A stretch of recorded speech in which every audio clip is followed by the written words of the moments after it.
Halo teman-teman semua, selamat datang di channel Study with Nuri. Di sini kita akan belajar bersama terkait materi kuliah, tips belajar, dan masih banyak lagi. Apabila video ini bermanfaat bagi kalian, kalian bisa support channel ini dengan share kepada teman kalian agar kita bisa belajar bersama-sama. Di video kali ini kita akan belajar mengenai komunikasi teknis. Sebelum mempelajari lebih dalam lagi terkait komunikasi teknis, kita perlu tahu dulu tujuan dari pembelajarannya. Yang pertama, dapat menjelaskan komunikasi teknis. Kemudian yang kedua, dapat menjelaskan dan mengidentifikasi fitur-fitur dari komunikasi teknis. Kemudian yang ketiga, dapat menjelaskan tujuan komunikasi teknis. Dan terakhir, dapat menjelaskan proses penyusunan dokumen teknis yang efektif. Komunikasi teknis. Komunikasi teknis adalah pertukaran informasi yang membantu orang berinteraksi dengan teknologi dan memecahkan masalah yang kompleks. Hampir setiap hari, kita membuat keputusan atau mengambil tindakan yang bergantung pada informasi teknis. Contoh penerapan komunikasi teknis dapat kita lihat ketika seseorang membeli perangkat baru. Informasi pengaturan adalah hal pertama kali yang dicari ketika membuka kotak dari perangkat tersebut. Kemudian contoh lain, sebelum memilih perawatan medis, seseorang pasti mencari informasi tentang manfaat dan resiko perawatan yang dilakukan terlebih dahulu. Dari sistem perbankan, kursus online, hingga negosiasi bisnis, hampir setiap aspek kehidupan sehari-hari melibatkan teknologi dan informasi teknis. Sehingga komunikasi teknis ini merupakan hal yang sangat penting dan hal yang perlu dipelajari lebih mendalam. Di sini ada kata-kata, karena teknologi merupakan bagian penting dari kehidupan kita membutuhkan informasi yang akurat secara teknis, mudah dipahami, dan mudah digunakan. Komunikasi teknis adalah sebagian besar karir. Maksudnya, apapun deskripsi pekerjaan seseorang, kemungkinan besar mereka akan dievaluasi pada keterampilan komunikasi tertulis dan lisannya. Bahkan jika tidak bekerja sebagai seorang penulis, setiap pekerjaan menjadikan seseorang komunikator teknis pada situasi-situasi tertentu, seperti seorang tenaga profesional medis, psikolog, pekerja sosial, atau akuntan akan menyimpan catatan yang akurat yang dapat menjadi dasar untuk tindakan hukum. Kemudian contoh lain, seorang ilmuwan akan melaporkan penelitian yang telah dilakukan dan menjelaskan signifikasinya. Kemudian seorang manajer akan menulis memo, evaluasi, dan laporan inspeksi. Terakhir, seorang teknik lab atau servis akan menyimpan catatan aktivitas harian dan membantu melatih rekan kerja dalam memasang, menggunakan, atau menyervis peralatan. Sebenarnya masih banyak lagi contoh-contohnya, kalian bisa cari sendiri di internet. Komunikasi teknis memiliki 4 fitur utama, yaitu yang pertama adalah komunikasi berpusat pada pembaca, kemudian yang kedua dapat diakses dan efisien, kemudian yang ketiga sering diproduksi oleh tim, yang terakhir disampaikan dalam berbagai format digital dan hard copy. Kita akan mempelajari lebih dalam lagi setiap poin-poin dari fitur utama komunikasi teknis. Fitur pertama yaitu komunikasi berpusat pada pembaca. Dokumen yang berpusat pada pembaca berfokus pada apa yang perlu dipelajari, apa yang perlu dilakukan, dan apa yang perlu diputuskan. Misalnya, sejarah bagaimana sebuah produk ditemukan mungkin menarik bagi penulis. Namun, instruksi untuk merakit produk seperti sebuah meja kerja baru harus fokus pada apa yang perlu dilakukan pembaca untuk merakit meja tersebut dan dapat digunakan.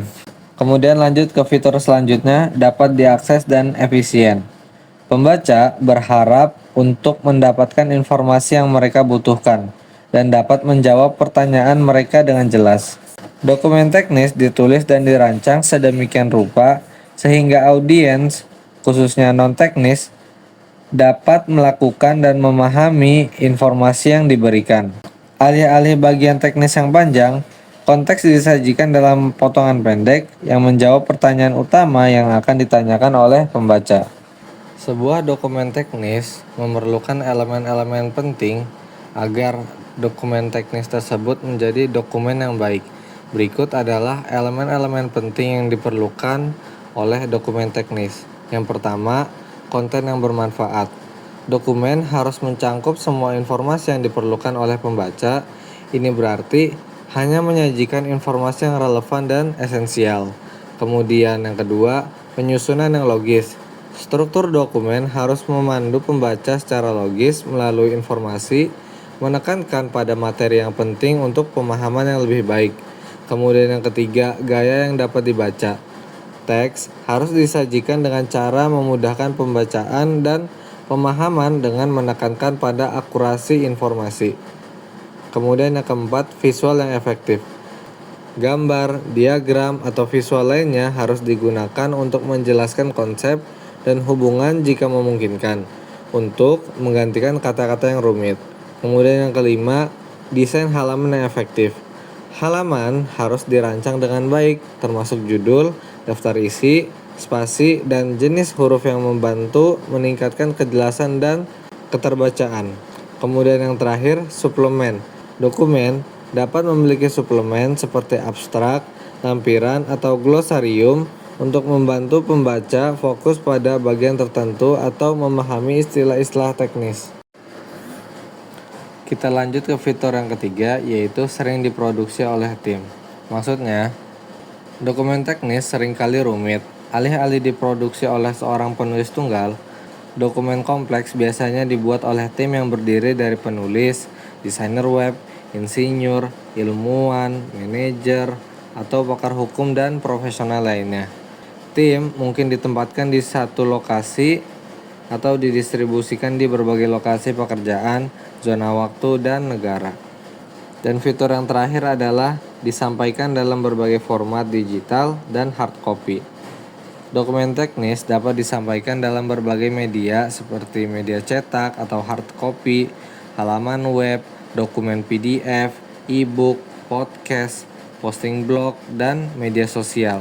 Dalam banyak kasus, tidak ada perbedaan yang jelas antara komunikasi cetak dan digital. Komunikator teknis harus menulis dengan baik, begitu juga harus bisa memikirkan desain halaman dan pilihan media. Kita lanjut lagi terkait tujuan dari komunikasi teknis. Sebagian besar bentuk komunikasi teknis membahas salah satu dari 3 tujuan utama, yaitu yang pertama untuk mengantisipasi dan menjawab pertanyaan. Kemudian yang kedua, untuk memungkinkan orang melakukan tugas atau mengikuti prosedur.